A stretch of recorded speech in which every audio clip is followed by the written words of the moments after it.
అందుకే కాన్ఫిడెంట్‌గా వాళ్ళిచ్చిన డబ్బుల గురించి అంతవరకే కాకుండా దాన్ని ఎక్స్‌పాండ్ చేసి, నేను ఒకవేళ ఏదైనా దెబ్బ కొట్టినా గూడా భరించగలిగే స్థాయిలో దీన్ని ఎలాగైనా తీయాలి అనే ఉద్దేశంతోటి ఎక్కడా కాంప్రమైజ్ గాకుండా, నేను ఈరోజు మీ అందరి ముందు గర్వంగా చెప్పగలనండి. ఈ సినిమా మీరు ఆహ్, మన తెలుగులో గానీ, తమిళ్‌లో గానీ తీసే బిగ్ బిగ్ సినిమాస్ తోటి ఆ క్వాలిటీ తోటి ఏమాత్రం తగ్గకుండా మాత్రం చేశానండి. అదైతే గ్యారంటీ. సో, దానివల్లే నాకు కొంచెం డేస్ పెరిగినాయి. వాళ్ళిచ్చిన దానికన్నా నాకు డేస్ కొంచెం ఎక్కువ పెరిగినియి. ఇంకా మిగతా టెక్నికల్ సైడ్ మాత్రం టూ మచ్ స్ట్రాంగ్‌గా ఉంటదండి సినిమా.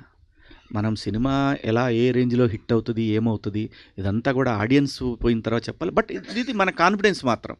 ఏది సినిమా బావుంటది, బావుంది అనేది మన కాన్ఫిడెన్సు. మన చుట్టూ ఉన్న 10 మంది సినిమా చూసి, సినిమా చాలా బావుంది థియేటర్‌కి రాలేదనేది లోపల లావా పొంగుతున్నా కూడా